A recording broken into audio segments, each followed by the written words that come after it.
What's going on, guys, and welcome back to the channel. Newcastle United 1, Manchester United 4. Finally, our first good result of the season. That is a huge relief. Honestly, in that game when Shaw conceded that own goal at the start, I was like, oh no, here we go again. And then after that, it was a brilliant performance, especially from Juan Mata. I thought Bruno was brilliant, but I'm going to go and get into that in a minute. Just going to go into that right now. But yeah, just before I do, just going to remind you, please do remember to hit that subscribe button, and also if you do enjoy the video, make sure you hit that like button as well. So yeah, I'm just going to start off with the player ratings. So yeah, here, David De Gea, I'm going to give him an 8 out of 10 because he couldn't really do anything about the first goal. And then he had that phenomenal save where he scooped it off the line, which is so hard to do. And also he directed it away from Callum Wilson, which was the amazing bit. Because, okay, scooping it off the line is already amazing. But then directing it away from Callum Wilson, that was phenomenal. So I'm going to give him an 8 out of 10. Phenomenal performance from David De Gea. So yeah, moving on to Luke Shaw. I'm going to give him a 7 out of 10 for today. No, for yesterday's match, sorry, it's not today anymore. Yeah, okay, it wasn't. Yeah, I'm going to give him a 7 out of 10. I thought he had a very good game. I thought he was attacking well. Apart from the own goal, in fact, he had a really good game, apart from the own goal. Like, that is the only fault I can think in his game. He was attacking well. He had that good penetration in the final third, which was nice to see from Luke Shaw. I think the competition from Telles is really going to improve him as a player because he's going to feel pushed in that left-back spot. I don't think Telles is going to slot straight into the team, by the way. I think people are just assuming that just because Telles is already a really big name in Europe, he's going to slot straight into the team. No, I don't think so. I think he'll play in the Champions League, but I think it's going to take a little bit of time before he gets into the Premier League side. So yeah, Luke Shaw for today, I'm going to give a 7 out of 10. So moving on to Victor Lindelof, he is getting a 6 out of 10, just an average score. I think Lindelof's a better centre-back than Bailly, personally. When everyone was hyping up Bailly and saying, oh, Bailly's our best centre-back, then why is he not starting? If Bailly was our best centre-back, why is he not starting then? Bailly is not our best centre-back. He is always injured and he flies into challenges. Lindelof is a better centre-back than Bailly.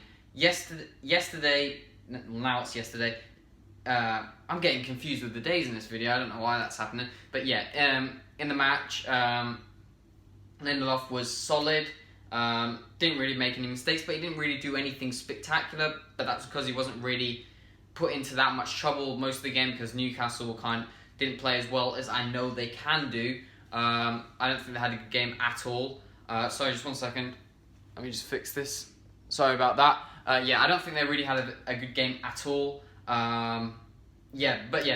Lindelof is getting a 6 out of 10 for me. So yeah, moving on to Harry Maguire. Here he is, the big man. Well, to be fair, before the game and for the last few weeks, I've really not been very positive about Harry Maguire. I have been very negative. I've been saying that he was no good. He was not a good defender. He was slow. I was faster than him and stuff like that. But you know what? Fair play to the guy because he could have not gone out today because there was rumours that he'd hurt his hamstring in the tackle that he got sent off for. But he went out there, and he didn't just go out there, he went out there and played really well. So for that reason, I think, did I already say his rating? I think, yeah, I'm going to give him, you know what? I'm going to give him a 9 out of 10 today, Harry Maguire. Because of, firstly, his goal. He was defensively solid, and also the attitude to go out there and try and prove the point. And everything's been going against him at the moment. He had the whole scenario in Greece off the field, which, you know what, I don't know exactly what happened. I don't think anyone knows exactly what happened apart from Harry Maguire himself. So I don't want to make any judgments there. And yeah, he's had a very tough time on the field as well, as we've all seen. And I think he's had a lot of criticism, and fairly so. But yeah, he was very good yesterday, so I'm going to give him a 9 out of 10. Very, very, very, very, very good performance from him. So now moving on to one of the goal scorers, Aaron Wan-Bissaka. I think this could be crucial for Wan-Bissaka. That goal, because he is so... You could tell in the past few games, Aaron Wan-Bissaka is shot on confidence. What we need... This was a perfect scenario because he's now scored his first professional goal and he's had a pretty good game defensively.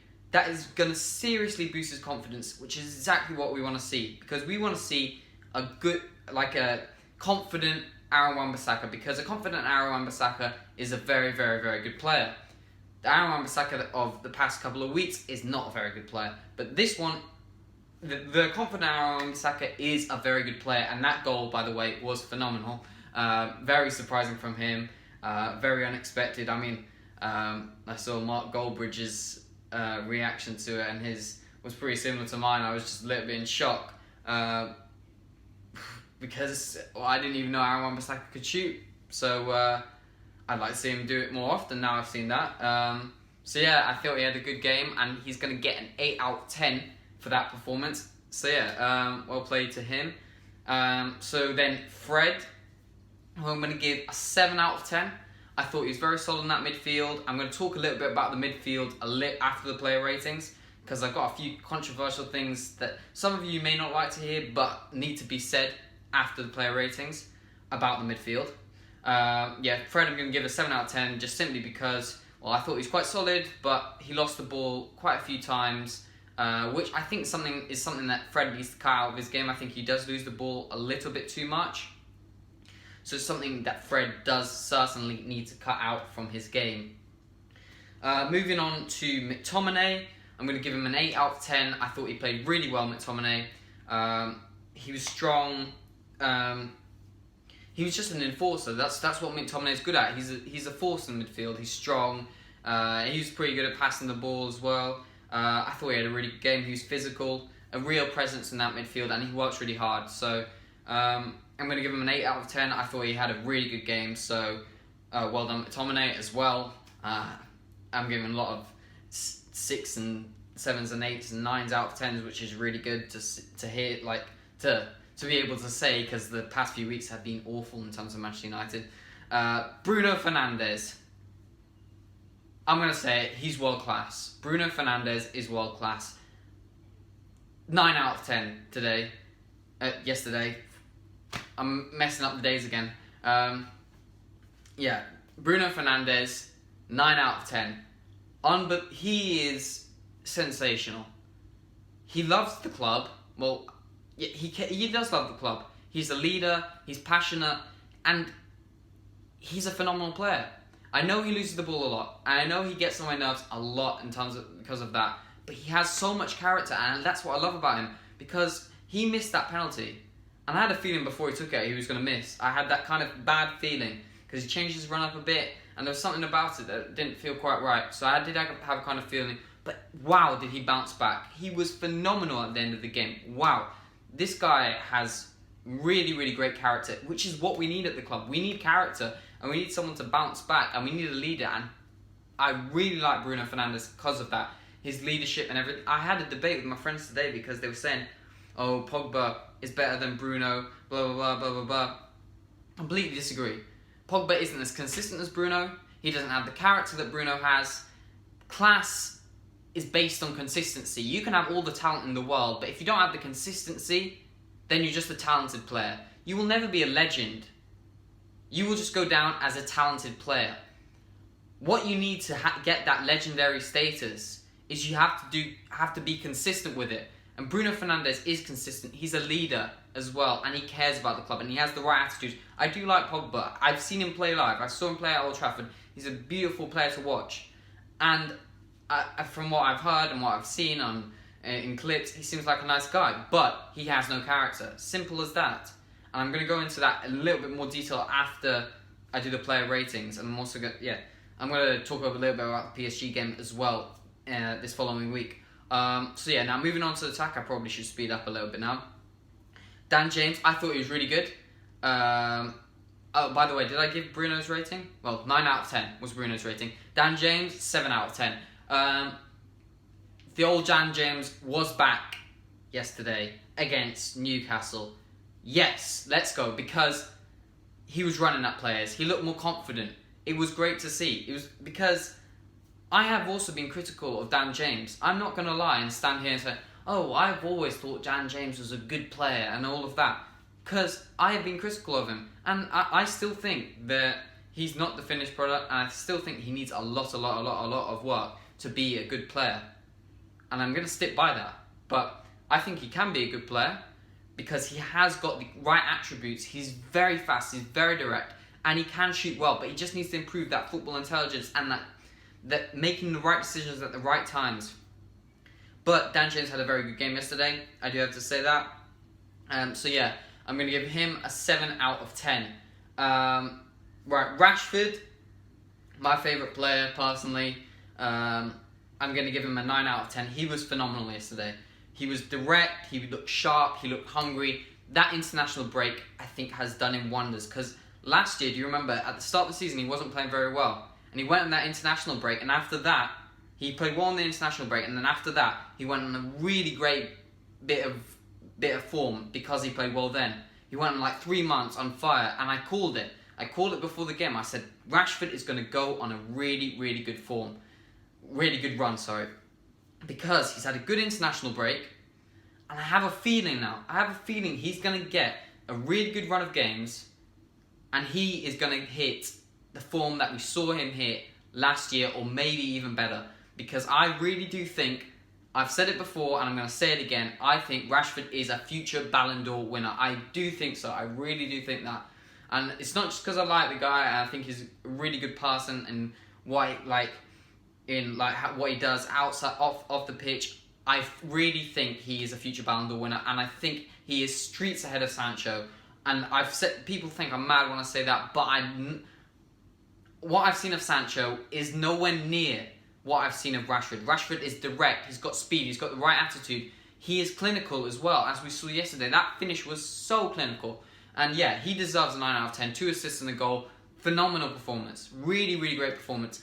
But none of these players are man of the match that I've said so far. My man of the match today is Juan Mata. He's still a baller. Simple as that. 10 out of 10 today. I'm not... Some people are afraid of giving 10s out of 10s. Mata deserves it. He ran the show yesterday. Completely, utterly ran the show.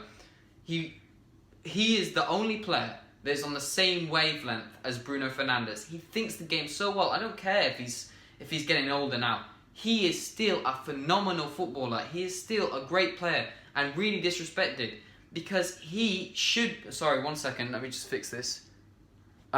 He should be starting. When he's fit, and obviously he's getting older now, so he can't start every game, but he should be starting games. And yes, he should be starting over Greenwood, and he should be starting over James, and he should be starting over Lingard.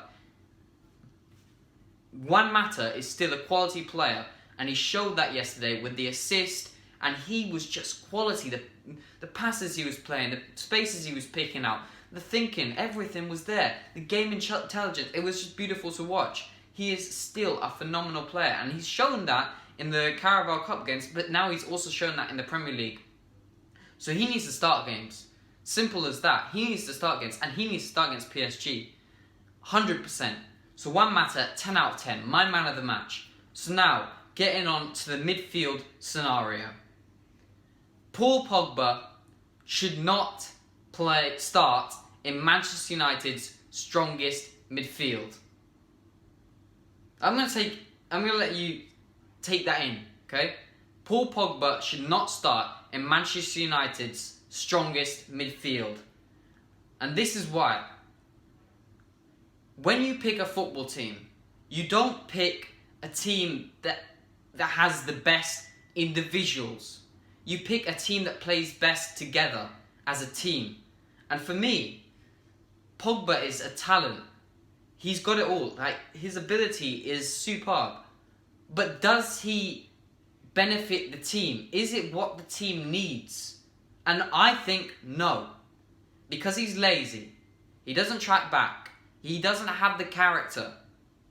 So for me, our best midfield is Bruno Fernandes, Scott McTominay, and Fred. Now, you may be sitting there and be like, how on earth does McTominay start in front of Pogba. And I'll tell you why. Look at Liverpool's midfield. Do you see a bunch of phenomenal players, like world stars, being chucked into the midfield? No, it's a simple midfield. The job of the midfield is to pass the ball, move it, get it to the strikers quickly. It's nothing.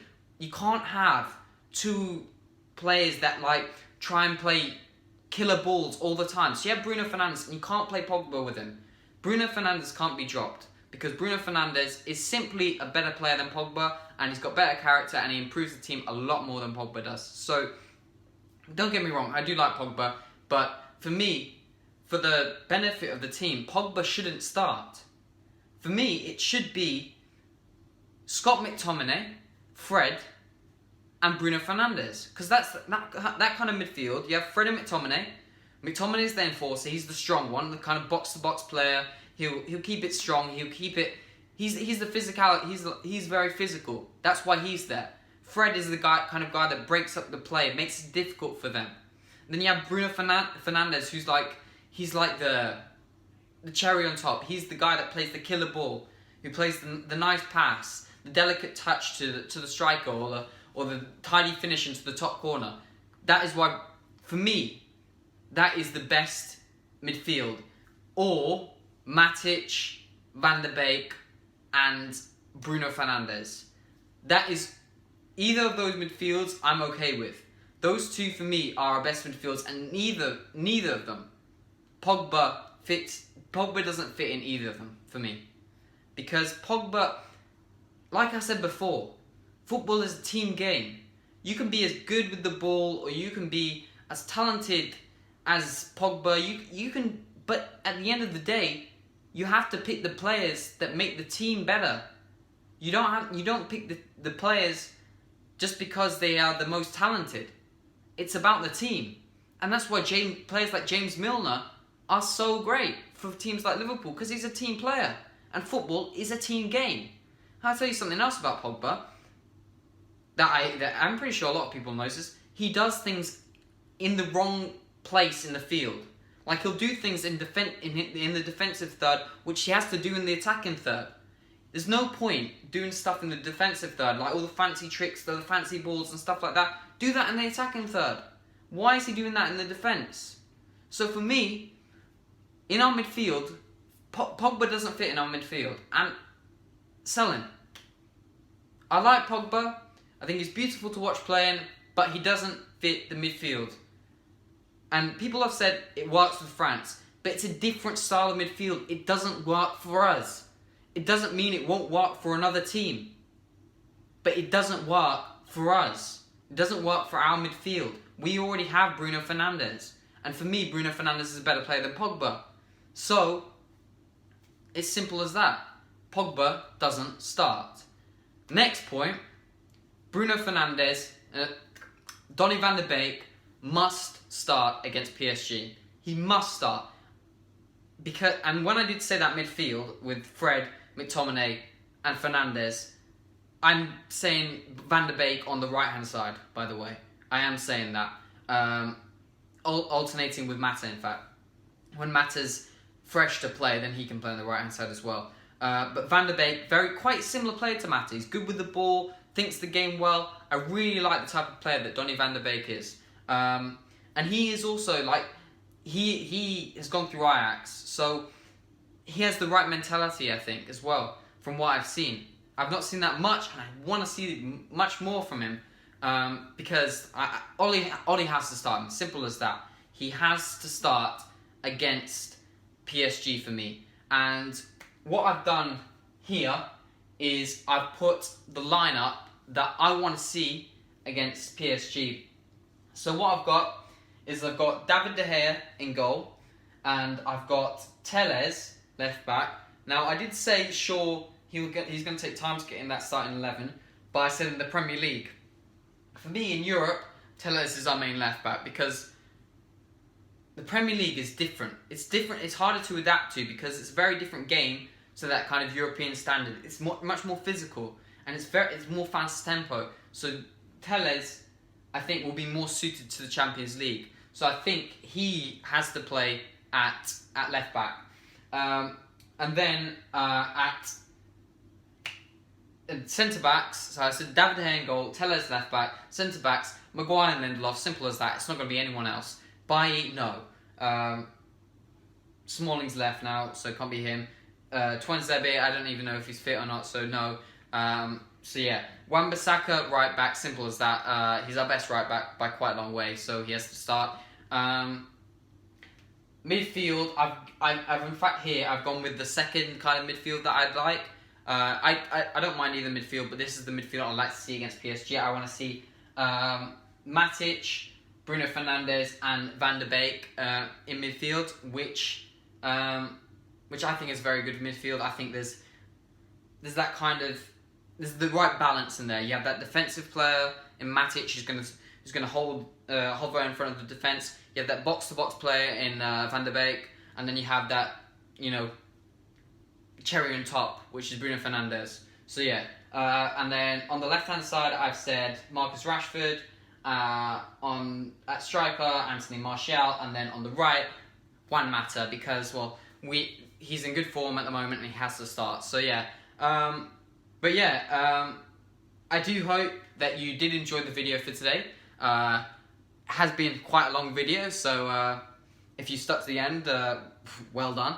But yeah, if you do enjoy the content on this channel, then do remember to hit that subscribe button, because I am really trying hard to get to that 100 subs. So just trying to grow the channel out, and obviously I'm making FIFA content as well. I don't just make Man United content. So yeah, make sure you do check all those other videos out. But yeah, thanks for watching. Have a great day.